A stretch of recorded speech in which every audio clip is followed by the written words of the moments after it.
다음 시간까지 할 거니까 오늘 할 수 있는 데까지 갈 텐데요. 바울에게 있어서 아브라함은 굉장히 중요합니다. 제가 아까 전에 그 수업 시작하기 전에도 얘기했었지만 바울은 자기에게 있어서의 바울에 있어서의 트레디션, 그러니까 전통, 우리가 가지고 있는 트레디션은 뭔가 하면 구약과 신약의 경전적 전통이 있죠. 그렇지만 우리가 근대를 살고 있음에도 지나치게 전통 자체에 머물러 있는 그런 경향이 없지 않아 있어요. 바울은요, 자기가 그리스도의 복음을 전함에 필요하면 전통도 변화시킵니다. 이제 우리가 보게 될 거예요. 왜냐? 지금 우리에서 만약 바울 같은 사람이 있으면 뭐예요? 너! 이다! 이렇게 되는 거죠. 자, 왜 그렇게 되는지 한번 우리 4장을 보면서 봅시다. 자, 4장을 딱 들어가면 그런즉 육신으로 우리 조상인 아브라함이 무엇을 얻었다 하리요?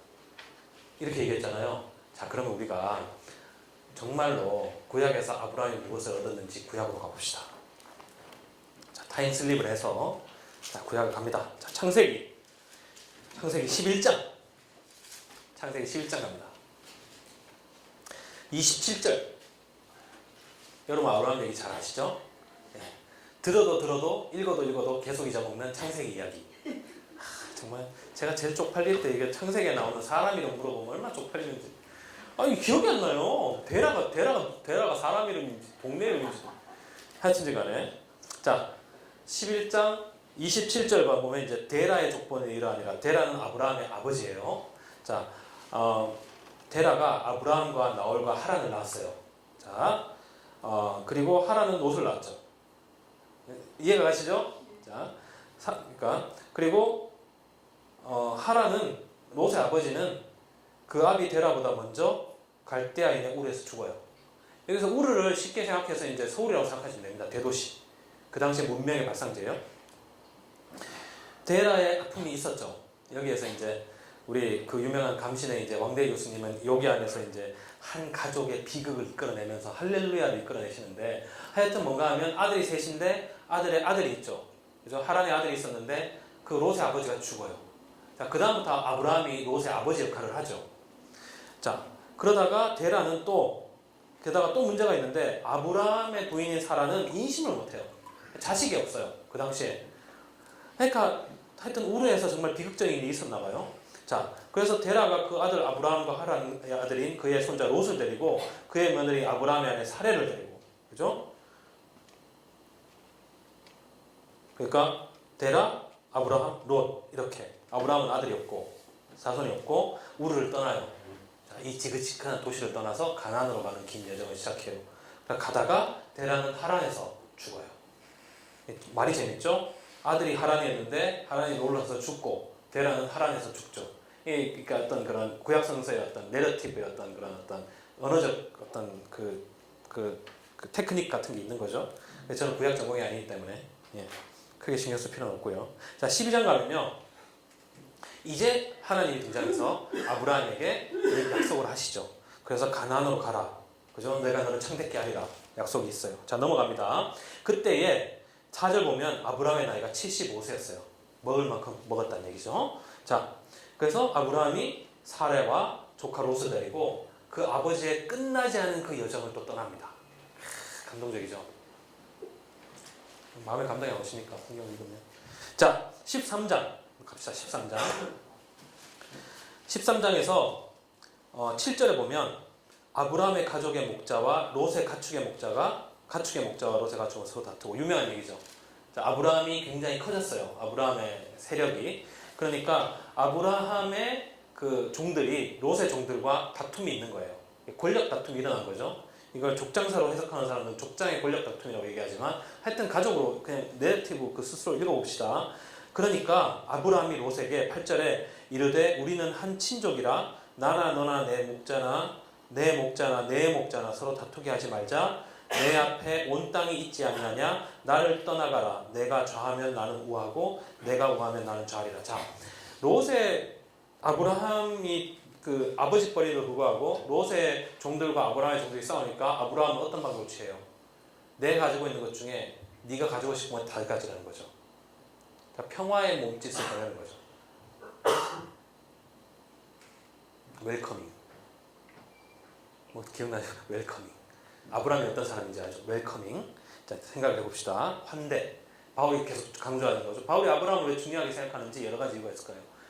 자, 그리고 이제 14장 넘어가고요. 자, 15장 가면 14장에 이제 멜기세덱 이야기 나오고요. 15장 가면 자, 여호와께서 하나님 한 번 더 언약을 세우죠. 그러면서 그때에 이제 너희가 상속자가 있고 내 자손이 별처럼 많아질 거다. 그러니까 아브라함이 여호와를 믿으니까 여호와께서 그 일을 그의 정의로 여기셨다라는 얘기가 나와요.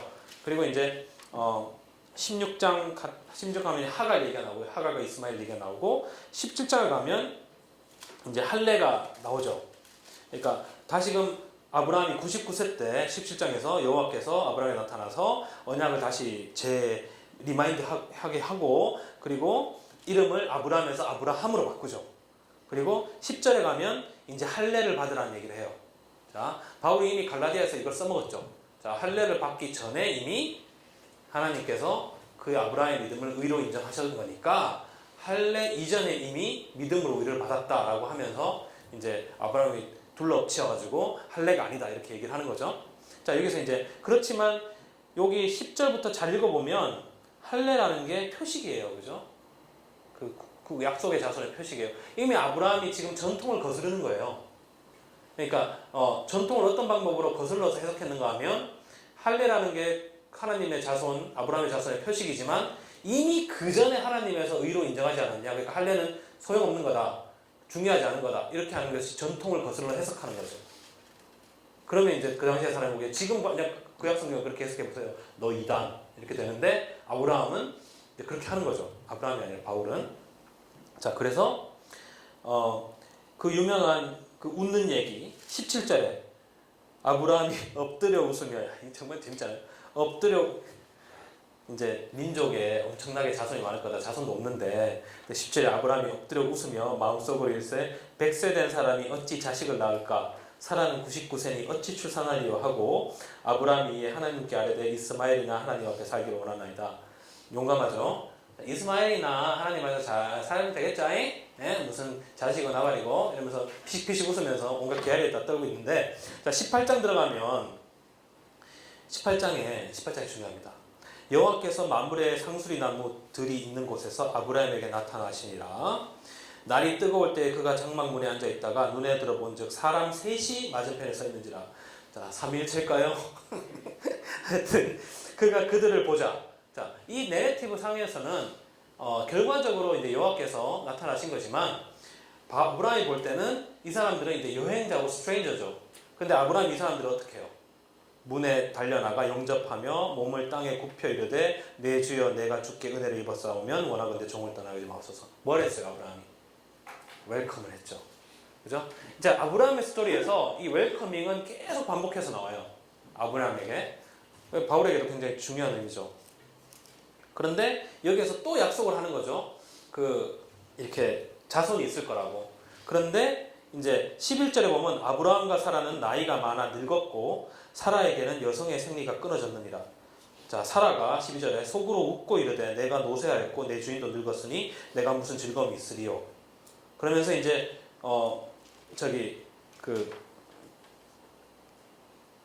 왜 웃었느냐? 그러니까 안 웃었는데요. 그러니까 마지막 15절에 보면 아니다 내가 웃었다 이러면서 이 둘이 스마일 커플들의 이제 그 행태가 이제 나레티브 통해서 만천하에 일어나는 이런 일들이죠.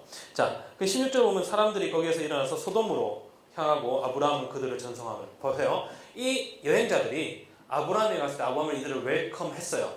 그리고 이런 얘기가 있고 그러고 사라가 웃다가 걸리고 그리고 이 여행자들이 어딜 가요? 그 유명한 소돔과 고모라의 이야기가 시작되는 거죠.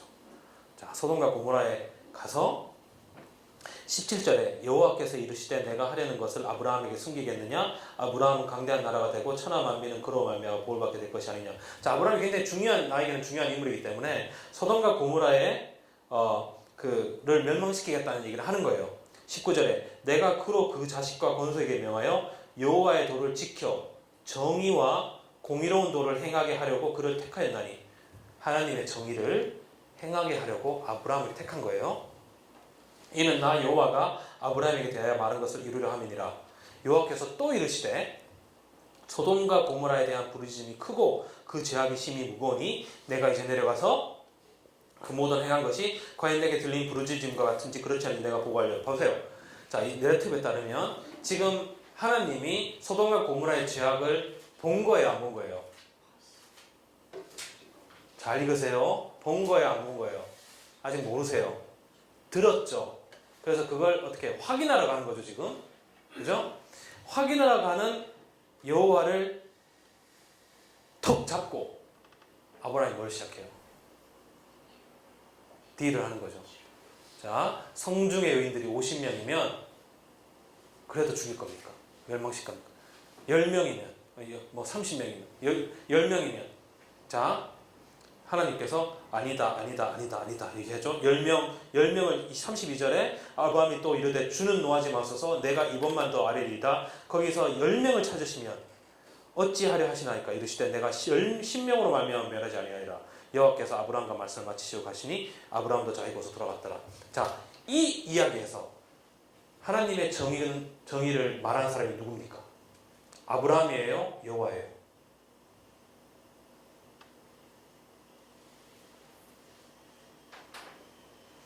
여기서 여호와가 말하는 건 하나님의 심판의 정의죠. 그죠? 내가 죄악이 있으니 내가 다 때려 죽여버리겠다 이 얘기죠. 그죠? 그리고 아브라함 너를 정의를 이루는 씨앗으로 만들어서 너의 자손들을 나의 정의가 이루어지게 하겠다는 거죠. 아브라함 이전까지 하나님의 정의를 실천했어요. 그 정의가 뭐였어요? 웰커밍, 환대죠. 자, 그런 환대를 한 아브라함이 당연히 해야 되는 행동은 뭐겠어요? 그들을 웰컴하라는 거죠. 여호와에게 요구하고 있는 거잖아요. 죽이지 마라, 웰컴해라 라는 거잖아요. 웰컴 해주십시오. 그런데 그 하나님의 심판이 정해져 있으니까 아브라함이 뭐라는 거예요? 10명이면 되겠습니까? 의인 10명이면 되겠습니까?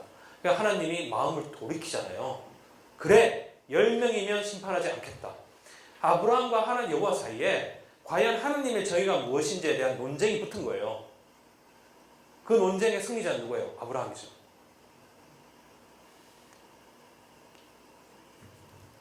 자, 19장에 가면 결국 소돔에 그들이 가서 두 천사가 소돔에 갑니다. 그래서 그 천사들이 소돔에서 욕을 당하죠. 자, 롯의 집에 있는데 그 유명한 예죠. 소돔과 고모라의 사람들이 와가지고 강간을 하겠다고 하면서 사건이 벌어지죠. 천사들은 탈출하지만 결국 그 사건으로 인해서 소돔과 고모라는 멸망합니다. 자, 의인이 문제가 아니라 소돔과 고모라가 멸망한 이유가 뭐였어요? 그들을 뭐하지 않았어요? 웰컴하지 않았죠. 하나님의 정의가 없었던 거예요. 소돔과 고모라에. 자, 이게 구약성서에 그러니까 그렇게 쓰여졌느냐? 아니요. 바울이 그렇게 볼 거예요, 이제. 자, 아브라함에게 있어서 아브라함이 하나님의 정의를 나타난 것은 계속 웰컴을 한 거예요. 웰컴을. 받아들이고 용납하고 하나님의 정의는 웰컴이라는 거죠. 자, 그런데 소돔과 고모라는 결국 멸망을 해요. 뭐가 하나님의 웰컴이 없는 거예요. 정의가 없는 거예요. 결국 멸망을 당하죠. 자, 여기까지가 아브라함 이야기의 핵심이죠. 자, 이제 로마서 4장으로 갑니다.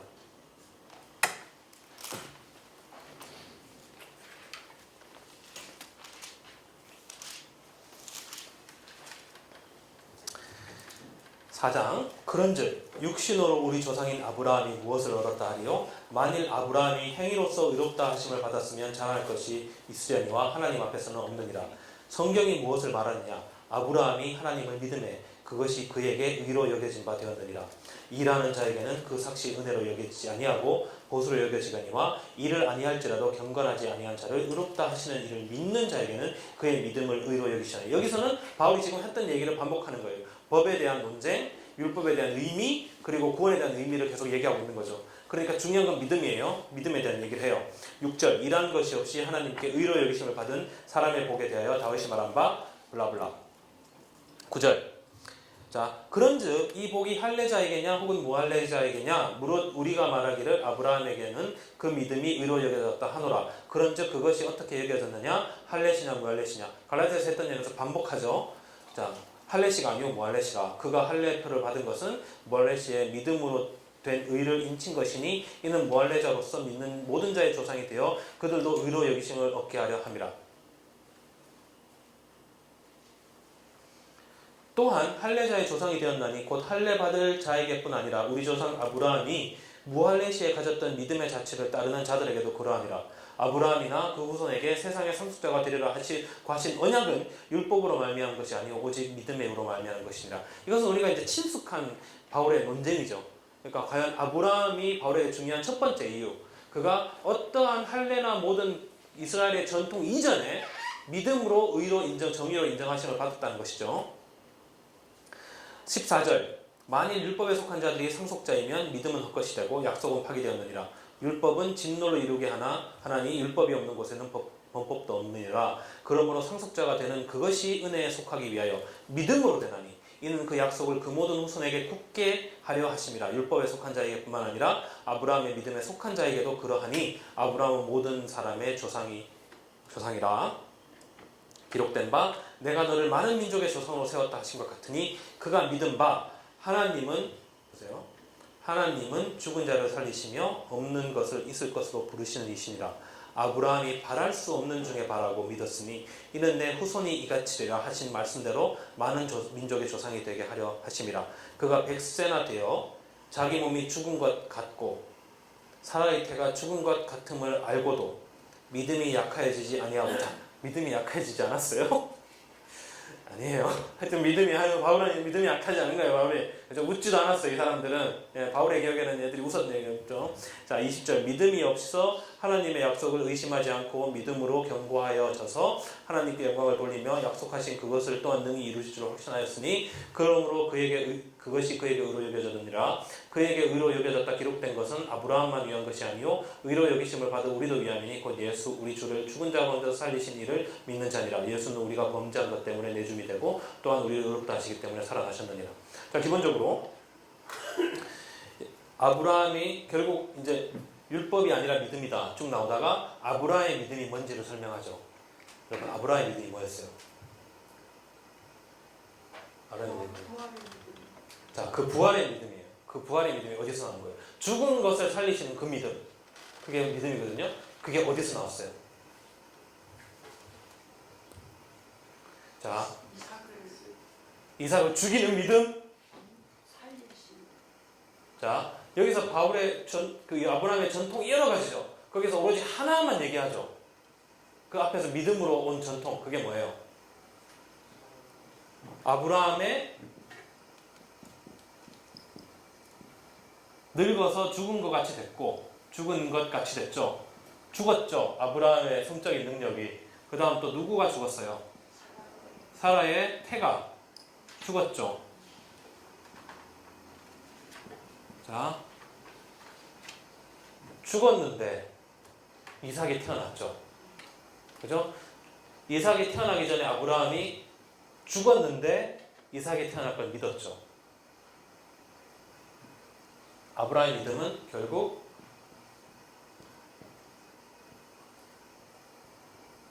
불가능을 가능하게 하는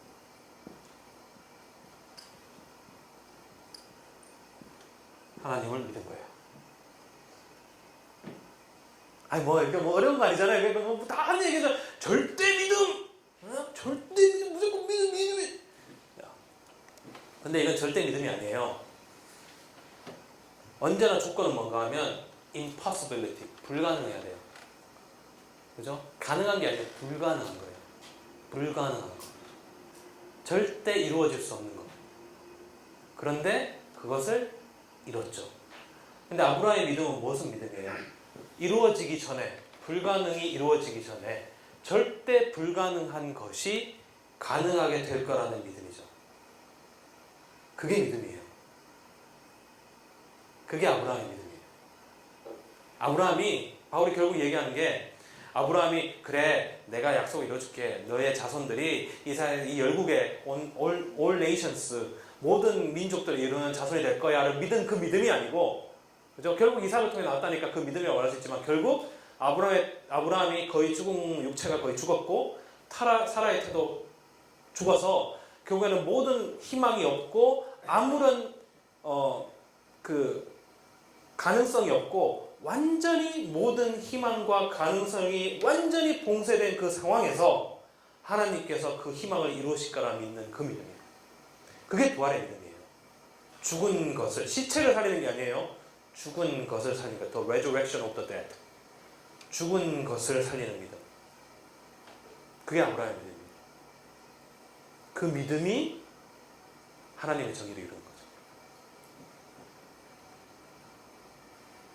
예수 그리스도를 믿는 믿음인데 그게 결국에 예수 그리스도를 믿는 믿음이잖아요. 근데 결국에는 뭐예요? 이게 이제 제가 좋아하는 학자 중에 이제 존 크리스찬 베커라는 학자가 있어요. 이름이 특이하기 때문에 여러분 찾아보려면 제가 써드릴게요. 존, 쓸 때마다 크리스티안 이럴 거예요 아마. 베커. 이 학자가 뭐냐면 바울의 핵심은 뭔가 하면 지저스 크라이스트가 아니고 The Triumph of God. 하나님의 승리. 바울이 믿었던 것은 모든 희망이 끊어진 상황에서, 모든 절망만이 있는 상황에서, 아무런 가능성이 절대 존재하지 않는 그 상황에서 승리를 이루신 하나님. 누구를 통해? 그리스도의 십자가를 통해. 왜냐하면 그리스도가 죽었거든요. 죽은 그리스도에서 모든 것이 끊어지고 모든 것이 이루어질 수 없는 그 상황에서 그를 부활시킴으로써 승리를 쟁취하는 하나님. 이게 바울의 핵심이라는 거죠. 그러니까 그 믿음은 무슨 믿음이에요? 하나님께서 이루실 거라는 믿음. 로마 제국의 치하에서 어떠한 정치적인 희망도 없고 어떠한 사회적인 변혁도 없는 그 사회 속에서 정치와 경제와 그 법률적 정의에 해박한 바울이 자기의 그 어떠한 정치적인 법률적 상상력으로도 아무런 대안적인 희망을 찾을 수 없는 그 상황에 예수 그리스도의 부활을 통해 발견한 그것은 바로 그것을 통해 이 세계를 완전히 변화시키려는 하나님의 승리가 자기 앞에 나타났다는 걸 깨달아 알았다고 보는 거죠.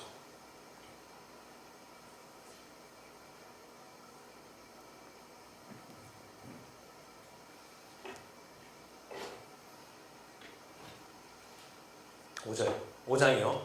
그러므로 우리가 믿음으로 정의롭다 하심을 받았습니다. 보세요. 우리의 믿음은 뭐예요? 하나님의 모든 희망이 끊어진 완전한 불가능성의 상황을 가능하게 바꾸는 하나님. 그것을 믿는 그 믿음으로 우리는 비로소 어떻게 돼요? 하나님 앞에 정의롭다 칭함을 받을 수 있는 거예요. 우리 주 예수 그리스도로 말미암아 하나님과 화평을 누리자. 처음에 해야 될 것은 이제 하나님과 화해를 하는 거죠. reconciliation. 그죠? 이제 하나님과 화해를 이루는 거예요. 또한 그로 말미암아 우리가 믿음으로 서 있는 이 은혜에 들어감을 얻었음즉 하나님의 영광에 들어가는 이 선물에 우리를 받았음즉 하나님의 영광을 바라고 즐거워하느니라. 우리가 하나님의 영광을 바라고 즐거워할 수가 없었죠. 왜냐하면 희망이 없는 자는 하나님의 영광을 바랄 수가 없죠. 그죠? 희망이 없잖아요. 희망이 없으면 하나님의 영광을 바라는 걸 우리가 전문용어로 종교뽕이라고 해요. 죄송합니다. 그죠? 자기에게는 희망이 없어요. 내가 살아가는 죽으면 그만이라는 생각을 해요. 그런데 교회 나와서 찬양하고 기도하다 보면 기분이 좋아져요. 뭔가 이루어질 것 같아요. 뭔가 이러다 보면 천국도 갈 수 있을 것 같아요. 그러니까 생활은 바뀌지 않지만 계속 교회를 나가면서 찬양의 은혜를 받죠. 그죠? 예배의 은혜를 받고 위로를 받죠. 뭔가 좀 바치면 뭔가 갈 것 같죠. 내 자식은 좋은 학교 갈 것 같고 내 자식은 다른 사람 위에 군림하여서 좀 멋진 사람이 됐으면 좋겠다는 생각을 하죠. 전형적인 종교뽕이죠. 자, 그런 게 아니라 그거는 기본적으로 바울이 보기에는 하나님을 미워하는 거예요. 하나님을 믿지 않는 것이고, 그죠? 그 종교적 행위에 자기의 신앙을 얽어매는 것이죠. 율법으로 구원받는 거예요. 그런데 이제는 그게 아니라 불가능을 가능하게 하시는 그 절대 믿음이 아니죠. 그 믿음을 우리가 소유했으면 하나님의 정의가 있는 것이고, 다만 이뿐 아니라 3절 우리가 환난 중에도 즐거워하나니, 그죠? 환난 중에도 즐거워하나니 이는 환난은 인내를, 인내는 연단을, 연단은 소망을 이루는 줄 아미로다. 소망이 우리를 부끄럽게 하지 아니함은, 자 이제 우리가 불가능을 믿는 믿음을 소유했기 때문에 우리의 소망이 우리를 부끄럽게 하지 않습니다. 이루어 주실 거기 때문에 우리에게 주신 성령으로 말미암아 하나님의 사랑이 우리 마음에 부은 바 되미니 우리가 아직 연약할 때에 기약대로 그리스도께서 경건하지 않은 자를 위해 죽으셨도다.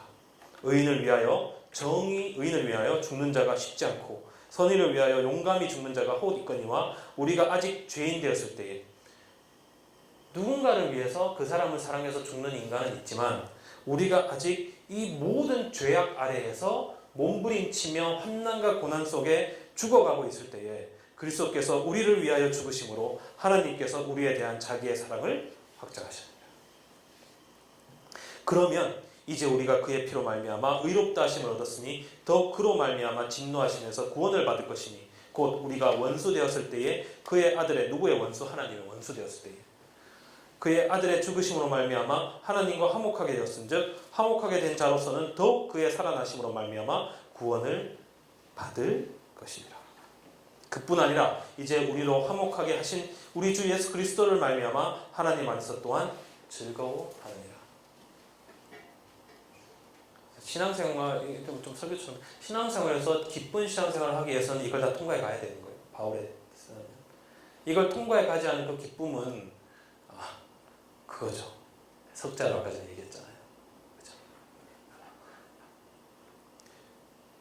그러니까 이 얘기를 교회 온 사람한테 한번 좋아하시겠어요?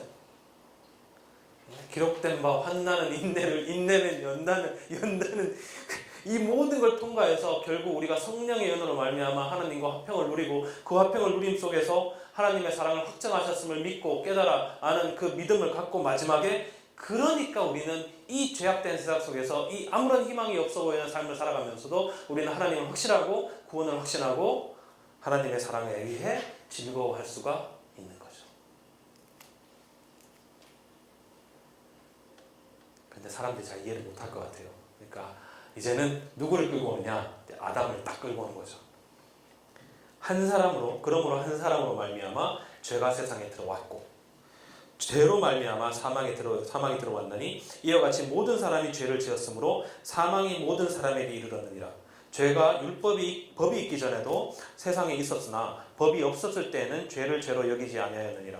그러나 아담으로부터 모세까지 아담의 범죄와 같은 죄를 짓지 아니한 자들도 사망이 왕노릇하나니 아담은 오실 자의 모형이라. 그러나 이 은사는 그 범죄와 같지 아니하니 곧 한 사람의 범죄를 인하여 많은 사람이 죽었음즉 더욱 하나님의 은혜와 또한 한 사람의 예수 그리스도의 은혜로 말미암아 선물은 많은 사람에게 넘쳤느니라. 여기 일단 여기까지 이렇게 좀 더 읽어요. 또 이 선물은 범죄한 한 사람으로 말미암은 것과 같지 아니하니 심판은 한 사람으로 말미암아 정죄에 이르렀으나 은사는 많은 범죄로 말미암아 의롭다 하심의 이름이니라. 자, 이게 어떻게 이 해석이 이게 되는지 한번 보세요. 자, 아담으로 인해서 이거는 하나의 그러니까 가장 기초 중에 기초. 여기서 아담 그리스도론의 가장 기초적인 거. 아담에 의해서 모든 인류가 죄인이죠. 죄 안에 있죠. 근데 우리는 다 아는 거예요. 그죠? 근데 어떻게 이 얘기가 아담에 의해서 여기 안에 있는 요 조그만 나 개인이 죄인이라는 얘기가 되냐고요. 이 얘기를 끌고 오는 이유는 아담을 끌고 오는 이유는 단순해요. 바울이 보기에는 모든 세계가 죄 안에 있는 거예요. 그 이유는 뭔가 아담이고 아담 위에는 아무도 없잖아요. 그러니까 아담을 통해서 죄가 들어와서 모든 사람이 다 죄인인 거예요. 그게 어떻게 요 개인의 죄가 되냐고요. 우리 모두 전체가 죄인이죠. 그러면 이 죄를 해결하기 위해서 뭘 어떻게 해야 돼요? 내가 해결하면 돼요? 아니요. 우리 전체가 이 사회를 변화시켜야 되는 거예요. 그래서 바울이 이제 뒤에 가면 8장 가면 모든 피조물이 뭐 하고 있어요? 신음하고 있잖아요. 이 죄로 말미암아. 그리고 이걸 통해서 우리가 트랜스포메이션, 모든 세계가 하나님의 변형을 이루게 될 거라고 생각하잖아요. 바울은 그렇게 생각했다고요. 그러니까 이 얘기를 할 수 있는 거예요. 근데 어떻게 이게 너 죄인이야. 아담 때문에 너 죄인이니까 너 회개해야 돼. 라고 되냐고요. 바울은 그런 생각이 아니죠. 제가 생각하기에는 바울은 지금 이 세계 자체가 신음하고 있는, 고통받고 있는, 그래서 인간만이 아니라 모든 동식물과 피조물들까지 모두 다 고통받고 고난받고 신음하고 있는 이 세계 전체 안에 있는 죄에 대해서 얘기하고 있다. 그리고 이걸 해결할 수 있는 방법은 오로지 불가능을 이루시는 하나님의 그리스도 안에 나타난 승리밖에는, 그 믿음밖에는 없다, 그 정의밖에는 없다라는 걸 얘기하고 있는 거죠. 얘기하고 싶은 거죠. 그러면 이전에 읽었던 갈라디아서, 고린도전서 이런 것들 다 연결이 되잖아요. 자, 6장. 그런즉 우리가 무슨 말을 하리요? 은혜를 더하게 하려고 죄에 거하겠느냐? 그럴 수 없느니라. 죄에 대하여 죽은 우리가 어찌 그 가운데 더 살리요? 자, 구원을 받았어요. 하나님의 믿음에 이르렀어요. 하나님의 정의를 믿어요. 그런데 죄는 여전히 이 세상에 있는 것 같아요. 그죠? 거기 안에서 벗어날 수 없어요. 그러나 여기서 6장부터는 저는 바울의 정말 피맺힌 외침입니다. 은혜를 더하게 하려고. 그러니까 은혜를 계속 말하기 위해서 우리가 계속 죄에 놀러 있겠느냐 말이에요. 아니요. 죄에 대해서 우리는 죽은 우리가 어찌 그 가운데서 살겠어요. 무릇 예수 그리스도와 합하여 세례를 받은 우리는 그의 죽으심과 합하여 세례를 받은 줄 알지 못하느냐. 무슨 말이에요? 우린 죽었어요. 그 구원을 받은 순간, 그 믿음을 받은 순간 우린 죽었어요. 왜냐하면 불가능에 참여해야 되니까. 마치 아브라함도 죽었고 사라도 죽었지만 거기에서 이삭이 태어나서 부활의 믿음이 생긴 것처럼 우리는 이제 이걸 받았으면, 이 복음을 받았으면 우리는 죽었어요. 죽은 거예요. 이 세계에 대해서 죽어야 될 용기를 가져야 되는 거죠.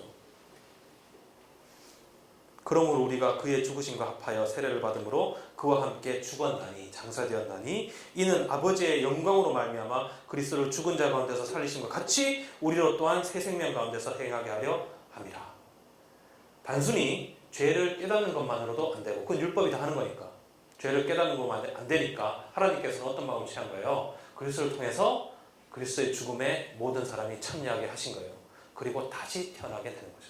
여기서 이제 거듭남의 이야기가 이제 나오게 되는 거죠. 왜 죽었다 살아야 돼? 왜 다시 거듭나야 되느냐? 죽어야 되기 때문에.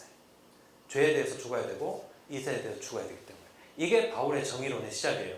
너희들은 죽어야 된다. 그리고 다시 살아나야 된다. 5절, 만일 우리가 그의 죽으심과 같은 모양으로 연합한 자가 되었으면 또한 그의 부활과 같은 모양으로 연합한 자도 되리라. 우리가 알거니와 우리의 옛사람이 예수와 함께 십자가에 못 박힌 것은 죄의 몸이 죽어 다시는 우리가 죄에게 종로로 타지 아니하려 함이니 이는 죽은 자가 죄에서 벗어나 의롭다 하심을 얻었습니다. 그래서 비로소 죄에서 벗어나는 유일한 방법은 그 믿음을 가지고 죽는 거라는 거죠. 그 믿음이 없으면 죽을 수가 없죠. 왜냐하면 용기가 없기 때문에. 죽음에서 다시 살리시는 그 믿음을 갖는 믿음만이 우리를 죽음으로 인도할 수 있죠. 예수 그리스도와 함께 죽어야 되는 거예요. 자, 우리 거기 분당에 있는 우리 선한목자교회 유기성 목사님 자주 죽으셨습니까? 일리가 있는 말씀입니다. 네. 그 한 말씀만은 죽으셨습니까? 그게 어떤 의미인지 여기서 여러분 느껴보세요. 이게 될까요? 여러분 이게 될까요? 여러분 그 믿음을 가질 수 있겠어요? 불가능을 믿는 믿음. 그러니까 불가능이라는 말은 가능성이 없는 거예요. 믿을 하등의 가능성이 없는 거예요. 내가 뭐 예수님이 어쩌고저쩌고 그래가지고 내가 아버님 아니요 그냥 불가능하다고. 그냥 불가능한데 그걸 믿어야 된다고요. 그래야지 그리스도의 죽음에 참여할 수 있어요. 그래야지 하나님의 정의에 참여할 수 있는 거예요. 여기 그러잖아요. 이제 죽은 자가 죄에서 벗어나 죽어야 그리스도와 함께 의롭다 정의를 얻을 수 있는 거예요. 죄의 세계에서 우리가 죽으니까. 그죠? 회개에서 죄롭다 의인의 칭함을 받는 게 아니라 이 죄된 세상에서 우리가 죽어버리면, 그래서 다시 태어나면 정의로운 사람이 되는 거죠. 죄에 대해서 죽었으니까.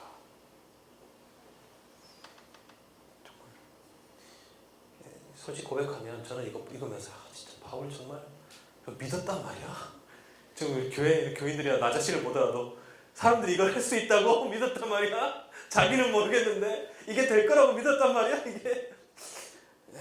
근데 우리가 갈라디아서 계속 믿었던 것 같아요. 우리가 될 거라고. 9절, 이는 그리스도께서 죽은 자 가운데서 살아나셨음에 다시 죽지 아니하시고 사망이 다시 그를 주장하지 못할 줄을 알미로라. 그가 죽으심은 죄에 대하여 단번에 죽으시며 그가 살아계심은 하나님께 대하여 살아계심이니 이와 같이 너희도 너희 자신을 죄에 대하여는 죽은 자요 그리스도 예수 안에서 하나님께 대하여는 살아있는 자로 여길지어다. 아멘. 여길지어다. 12절, 그러므로 너희는 죄가 너희 죽을 몸을 지배하지 못하게 하여 몸의 사욕에 순종하지 말고 또한 너희 지체를 불의의 무기로 죄에게 내주지 말고 오직 너희 자신을 죽은 자 가운데서 다시 살아난 자 같이 하나님께 드리며 너희 지체를 정의의 무기로 하나님께 드리라. 죄가 너희를 주장하지 못하리니 이는 너희가 법 아래에 있지 않고 은혜 아래에 있습니다. 은혜 아래에 있다는 것은 하나님 감사합니다 이게 아니라 은혜 아래, 죄 아래 있지 않다는 얘기예요. 우리의 몸을 죄의 도구로 내어주지 않는다는 거예요. 봐요. 우리의 몸을 우리는 다시 살아왔죠? 그러면서 다시금 죄의 노예가 되지 아니하는 거예요. 자연히 정의가 이루어지는 거죠. 비로소 정의가 이루어지는 거잖아요. 죄와 법 안에 있지 않으니까 정의가 이루어지는 거죠. 내가 단순히 예수 그리스도를 믿는다고 정의가 이루어지는 게 아니라 철저하게 다시는 죄의 도구로서 나의 몸을 들이지 않는 그 결단이 있어야만 내 안에 하나님의 정의가 이루어지는 거죠. 혼자 못해요. 절대 혼자 못해요. 교회에서 해야 돼요. 공동체로서 이걸 이루어 나갈 수 있다고 바울은 생각했나 봐요. 15절 그런즉 어찌하리요 우리가 법 아래 있지 아니하고 은혜 아래 있으니 죄를 지으리요 그럴 수 없느니라. 너희 자신을 종으로 내주어 누구에게 순종하든지 그 순종함을 받은 자의 종이 되는 줄을 너희가 알지 못하느냐. 혹은 죄의 종으로 사망에 이르고 혹은 순종의 종에 의해 종으로 정의에 이르느니라.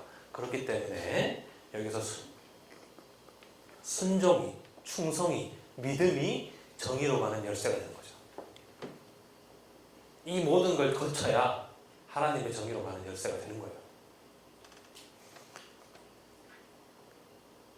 하나님께 17절 감사하리로다. 너희가 본래 죄의 종이더니 너희에게 전하여 준 바 교회의 본을 마음으로 순종하여 죄로부터 해방되어 의에게 정의에게 종이 되었느니라. 이제 정의의 종이 된 거죠.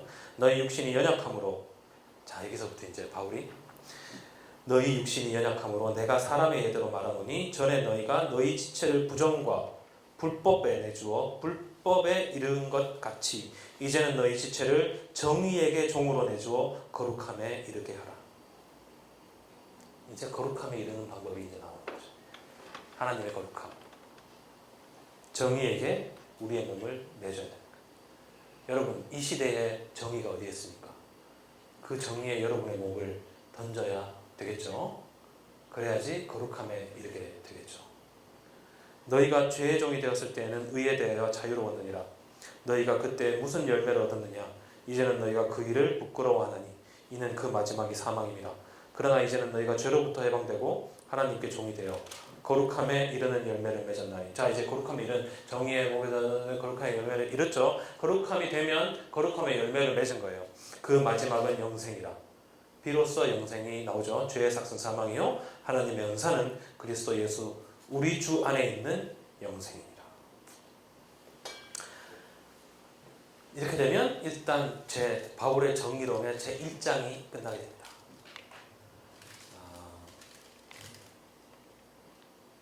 어떤 느낌 드세요?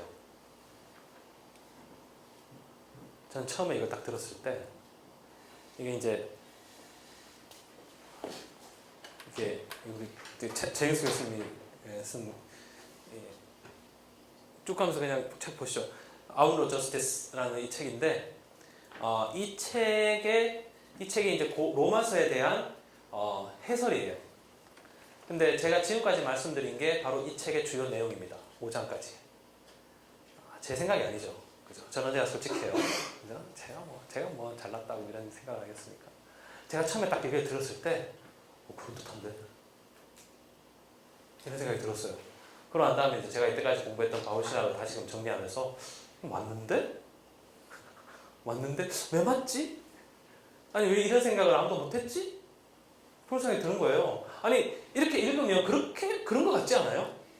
근데 왜 이런 생각을 못했지? 아니 왜 내가 이때까지 예수님을 믿으면 구원받고 거룩하게 된다라고 그냥 그렇게 생각했지? 아니 제가 그렇게 생각 안 했지만 저 안에 있는 그런 아주 큰 어떠한 생각은 그런 생각을 갖고 있었던 거예요. 왜 그런 생각을 했지? 자,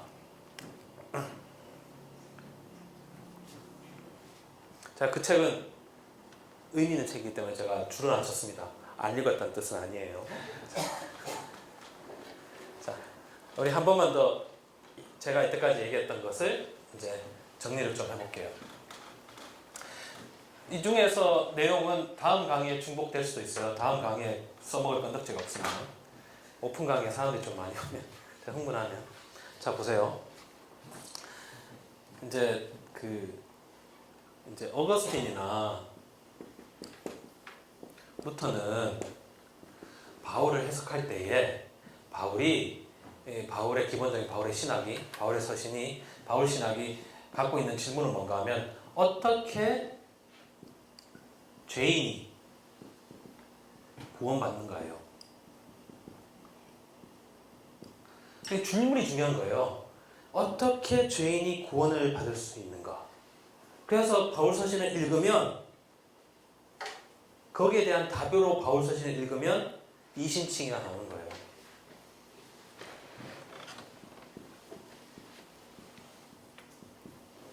문제는 이신칭이가 나왔는데 이신칭이가 가지고 있는 몇 가지 함의가 있어요. 언제나 여러분 어떤 논리가 나오면요. 그 논리가 내포하고 있는 내포 논리들이 있어요. 그러니까 그 논리 자체를 공격하는 건 힘들고 그 내포 논리들이 그 의미가 있느냐를 봐야 되거든요. 어떤 의미를 가지냐? 그 중에 가장 큰 게 반유대주의예요. 반유대주의, 반율법주의. 반유대주의와 반율법주의가 이걸 떠받치고 있다고요. 쉽게 얘기하면 율법으로 구원을 못 받기 때문에 믿음으로 구원을 받는 거다라는 하나의 논리이기 때문에 율법이 안 돼, 반유대인이 안 돼, 이해가 있는 거예요. 이렇게 가면 쭉 좋은데 샌더스라는 사람이 나타났잖아요. E.P. 샌더스가 그 당시 바울이 살았던 시대에 이런 생각 없다는 거예요. 무슨 생각? 율법으로 구원 못 받고 뭐 이런 생각이 없다는 거예요. 제 페이스북에 여러분 제가 여기서 저번에 강의한 거 혹시 보셨어요? 그 바울과 팔레스타인 유사주의 그죠? 그 밑에 어떤 분이 댓글 다셨더라고요. 샌더스가 그렇게 생각 안 했던 것 같은데 그래가지고 하여튼 제가 아티클도 보여드리고 그랬는데 샌더스의 얘기는 이거 아니에요. 이거 아니에요. 그럼 이게 없으면 어떻게 돼요? 이게 허물어지는 거예요. 복잡하지만 이렇게 설명을 드리고요. 그럼 샌더스 위에는 뭔가 하면 그러면 왜 바울은 율법을 문제 삼았는가? 가가 신학의 중요한 질문이 돼요.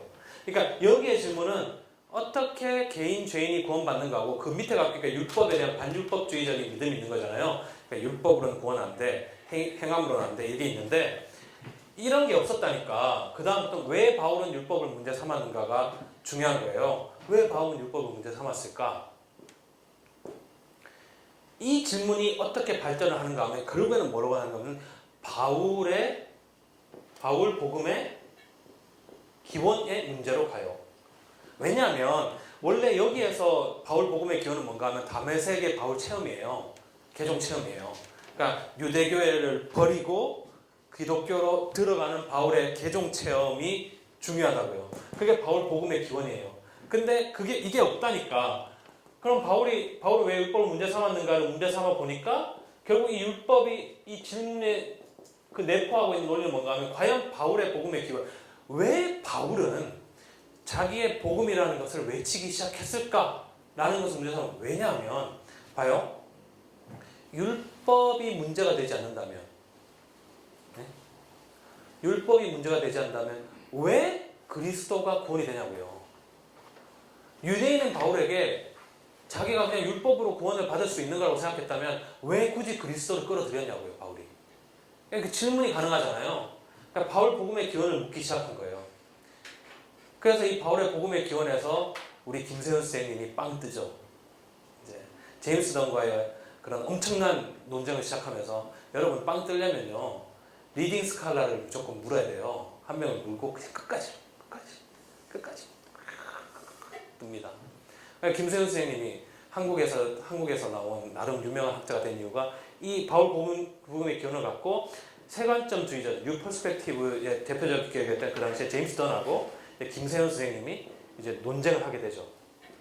김세훈 선생님의 입장은 이것도 말이 되고 이것도 말이 되지만 샌더스도 말이 되지만 여전히 바울에게 있어서 중요한 거는 유대교의 그 법률적 체계, 유대교의 종교의식 이런 거였다는 뜻이고 이제 저 던의 이야기는 여기에서 율법이라는 것은 기본적으로 더 나아가서 유대교의 율법이 아니라 어떤 그 모든 어떤 그 종교의식 체계, 그리고 민족적인, 제가 얘기했죠, 아이덴티티 마커, 민족적인 차별성, 이런 것이 바울에게 문제였다는 거예요. 그러면 민족적인 차별성이 문제였다 그러면 그게 문화적인 해석이죠. 이거를 이제 그 위에 나타나는 폴 앤 엠파이어, 그러니까 바울과 제국의 학자들이 이 민족적인 차이를 넘어서고자 한 바울의 복음을 뭐 했는가 하면 로마의 정치를 뛰어넘고자 하는 바울의 복음으로 재해석해내는 거죠. 그러면서 딱 대두되는 게 다시 율법에 대한 문제가 나오기 시작해요. 그래서 이 율법이 단순히 종교적인 율법이 아니라 하나의 법률 체계로서 law and justice, 정의를 이야기하는 것이고, 이 정의의 문제가 로마서의 핵심이고, 여기서 말할 때 이 정의는 하나님의 정의고, 과연 그렇다면 결국 질문은 뭐였냐?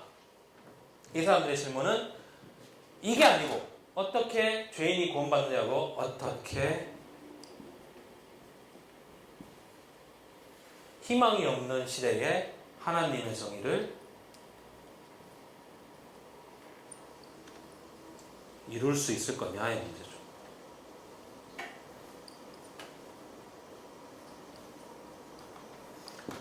어떻게 하나님의 정의를 이루어내는가에 대한 문제라는 거예요. 그 justice of God. 그러니까 이게 구원에 대한 그런 구원이라는 것도 하나님의 정의를 통해서 드러나는 것이고, 이 하나님의 정의를 통해서 이 그 구원과 거룩함과 이 모든 것이 다 있는 거고, 그렇게 딱 보니까 구약 성경에서 맨날 하는 얘기네? 이렇게 된 거예요. 구약 성경 보면 다 저스티스, 온갖 하나님의 저스티스에 대한 얘기예요. 율법이 있는 이유 다 저스티스, 희년 사상 이거 다 저스티스잖아요. 구약에 다 있는 얘기네?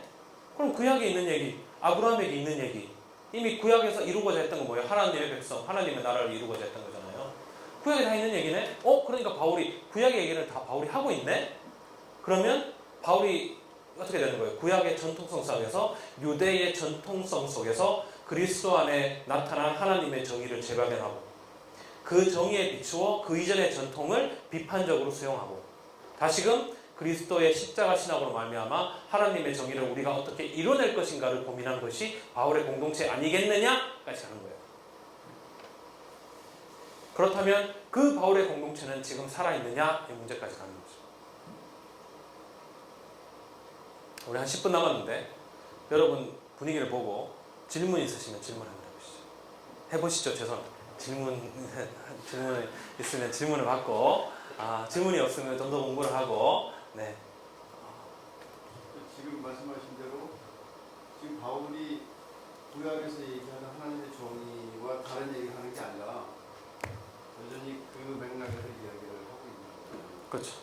그렇다면은 그동안의 바울에 대한 오해, 근데 결국은 바울의 이야기를 구약의 맥락에서 이해하기보다는 구약과 띄어놓고, 특히 아까 얘기했던 반유대주의 때문에 그냥 신약을 가지고 그걸 가지고 해석하려고 하다 보니까 거기에 결국은 구약의 맥락과 동떨어진 엉뚱한 이야기가 나오는 게 아닌가, 그런 생각이 들거든요. 네. 질문이라기보다는 코멘트. 네, 그렇게 생각합니다. 오늘날도 여전히 마찬가지인 것 같아요. 오늘날도 여전히 바울뿐만 아니라 이제 복음서에 대한 해석도 있고, 그러니까 바울이 읽을 때 복음서와 관련시켜서 바울을 여전히 읽지 않고, 또 복음서 읽을 때 구약과 관련시켜서 복음서 읽지 않는 그런 습관. 그러니까 구약과 신약을 떨어뜨려 놓고 신약을 자꾸 해석하려고 하는 그 습관이 아직도 여전히 있는 것 같고, 이 구약과 신약의 성경 관계에 대한 이 근본적인 질문에 대한 해답을 아직도 성경에 읽으면서 발견하지 못한 거 아닌가 하는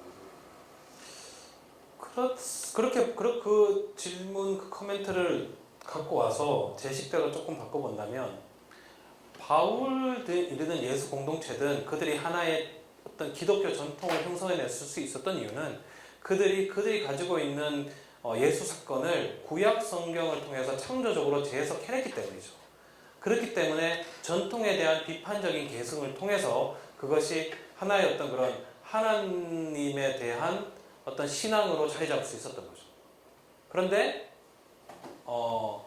그 뒤에 기독교는 이제 그들의 해석이나 그들의 생각은 충실하게 재현을 하면서도 단순히 거기에 나타난 그 그리스도가 죄인 인간을 의인으로 만든다라는 요 하나의 어떤 문구만을 가지고 지금까지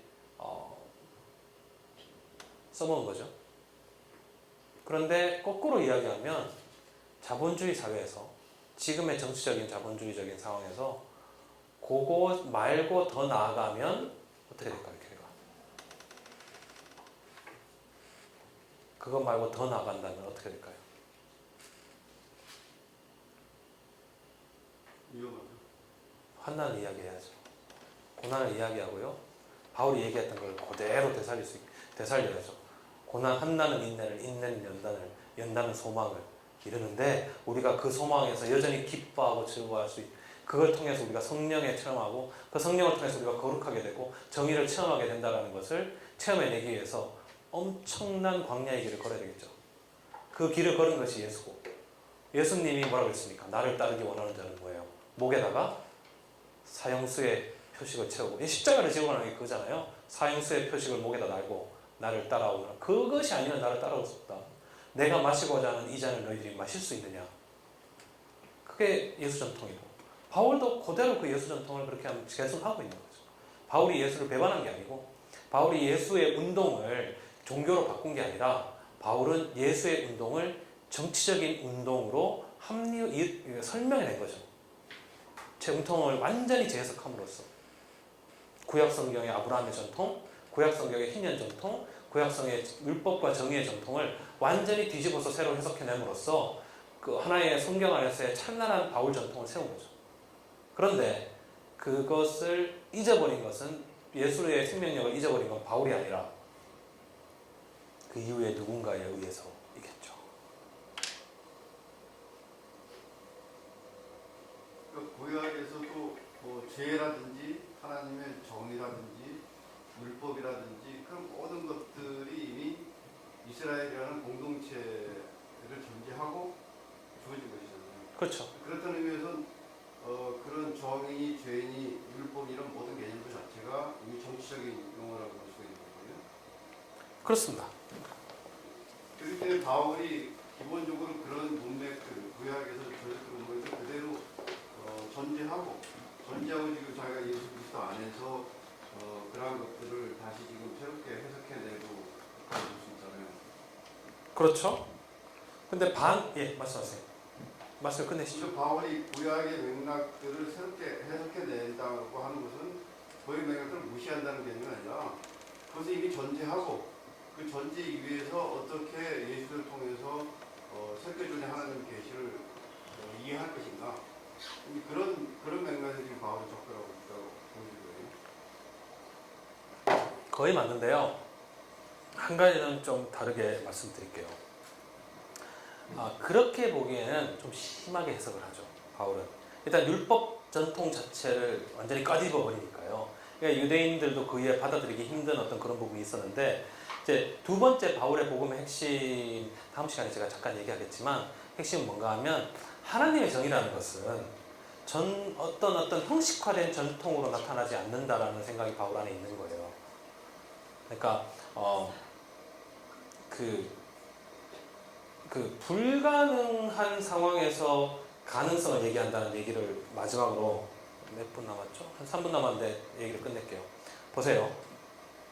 어떤 것이 불가능하다는 뜻은 그 말 그대로 불가능하다는 뜻이에요. 그죠? 그 불가능한 것이 가능할 것 같아라고 믿으면 그건 불가능한 게 아니죠. 가능한 거죠. 그죠? 그러니까 스티브 잡스나 빌 게이츠는 자기가 처음에 자기 집에 있는 그 거라지에서 그 조그만 컴퓨터를 만들 때 이만한 애플이 될 것을 생각했을까요? 했겠죠. 그러니까 그게 불가능하진 않았을 거라고요. 그게 가능성이 있었던 거라고요. 그게 이루어졌잖아요. 그런 게 아니라 정말 내가 상상할 수 없는 일은 정말 상상할 수도 없는 것 곱하기 만배. 완전히 불가능한 상황에서 그것을 가능하게 되는 어떤 것을 믿는 게 믿음이라고요. 자, 그런데 그 믿음이라는 것은 결국에는 하나님께서 우리에게 그 정의를 이루시게 하기 위해서 어떤 형식으로 드러낼지 우리는 예측할 수 없는 거죠. 오로지 그것이 우리에게 나타났을 때 그것을 통해서 우리가 새롭게 우리 자신을 갱신하고 그 정의에 참여해야 된다는 것을 뜻하는 거죠. 이걸 다르게 설명해 볼게요. 여러분 이렇게 생각하시고요. 그럼 우리는 어떻게 살란 말이냐? 다음 시간에 해야 될 질문일 수 있는데 그럼 우리는 앞으로 어떻게 살란 말이냐? 다 죽어 나가서? 아닌데 바울 13장만 하더라도 바울 그렇게 얘기 안 하잖아요. 바울은 그렇게 호락호락한 상대가 아니에요. 그 사람은 그렇게 단순한 생각을 가진 사람이 아니에요.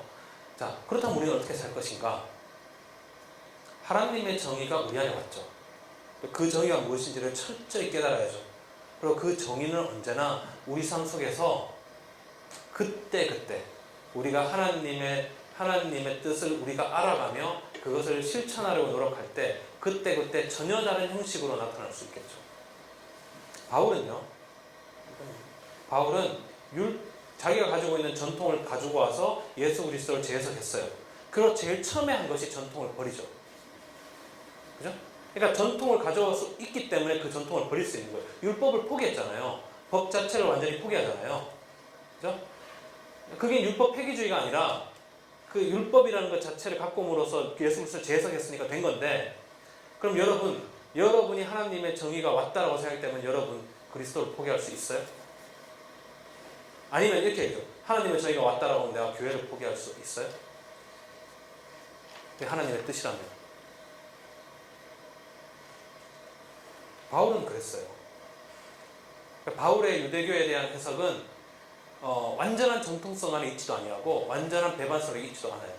바울은 그 자신의 전통을 버림으로써 그 전통을 끌어안을 수가 있었던 거죠. 그게 하나님의 정의죠. 불가능을 가능하게 하는 거예요. 불가능의 모험을 행하여 거기 안에 믿음으로 드러나는 거예요. 그걸 이제 그 제임스 선생님이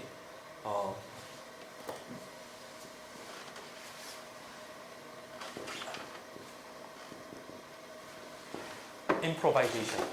이게 이제 그 데리다를 다음 시간에 데리다를 전유하면서 나오는 얘기인데 그럼 데리다는 해체주의잖아요. 모든 걸 해체시키잖아요.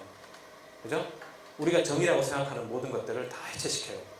그게 바울이 하는 방법이거든요. 우리가 율법이 정의야? 해체시켜요. 뭐에서? 불가능을 믿는 믿음으로 해체시켜요. 불가능으로 해체시켜요. 이것을 우리가 정의를 이루어 하나님 나라를 이루어 해체시켜요. 그죠? 모든 걸 다 해체시키고 마지막에 남는 건 뭔가 하면 메시아에 대한 끝없는 충성. 내가 어떻게 메시아의 삶을, 예수 그리스도의 삶을 내 삶 속에 어떻게 드러낼 것인가에 대한 끝없는 시도와 끝없는 불가능성의 체험. 그것 자체가 하나님의 정의를 살아내는 유일한 방법이라는 거죠. 바울은 그걸 했죠. 성공했어요? 실패했어요. 바울이 실패했어요. 바울이 성공했으면 지금 우리가 고생 안 했어요. 바울이 실패했죠. 언제 실패했지 모르겠는데 실패했어요. 근데 바울은 그것마저도 하나님의 정의예요. 그냥 불가능성을 믿었기 때문에 그 정의 안에 자기를 던졌죠. 자기의 전통도 재해석하고요. 모든 것을 새롭게 만들었어요. 그리고 거기 안에서 자기는 자기가 갖고 있는 전통도 폐기해요. 뭐예요? 우리가 고린도전서에서 봤죠. 내가 맞느냐? 나도 틀렸다. 그 얘기하잖아요. 우상의 음식을 먹는 게 좋으냐? 나는 안 먹는 게 좋다고 나는 먹어도 괜찮지만 뭐예요? 내가 교회를 위해서, 너희들을 위해서. 근데 먹겠다. 안 먹겠다. 그죠? 자기의 생각이 중요한 게 아니죠. 그 교회의 상황에서 하나님의 정의가 어떻게 드러나요? 너희들이 우리가 어떻게 우리에게 온 이 사람을 환대할까에 따라서 자기의 생각도 포기하는 거예요. 우리가 우리에게 오는 이 동성애자들을 어떻게 할까? 동성애가 죄냐 아니냐? 바울에겐 중요한 게 아니에요. 바울에겐 이 사람들 우리가 환대를 어떻게 할까? 어떻게 환대해야 될까만 중요한 거예요. 그러면 우리가 갖고 있는 세상 체계, 율법 체계 버릴 수 있는 거예요.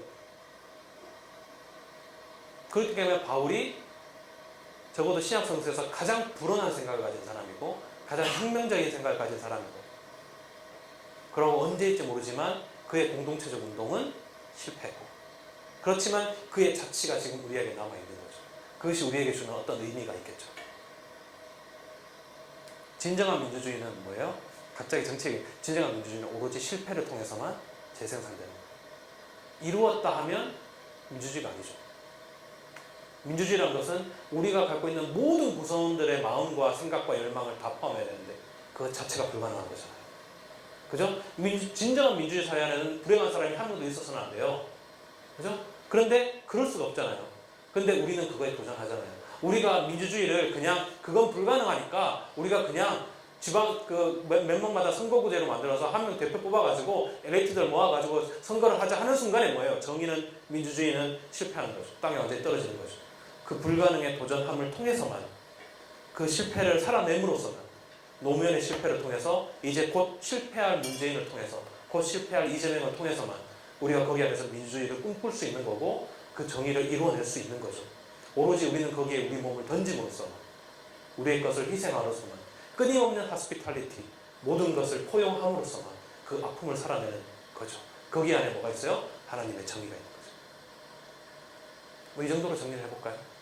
교회로 한다면 또 교회가 그런 식으로 정리가 되어 있습니다. 그럼 바울은 실패했어도 성공은 되겠죠. 하여튼 자 오늘 여기까지 하겠습니다. 고맙습니다. 네.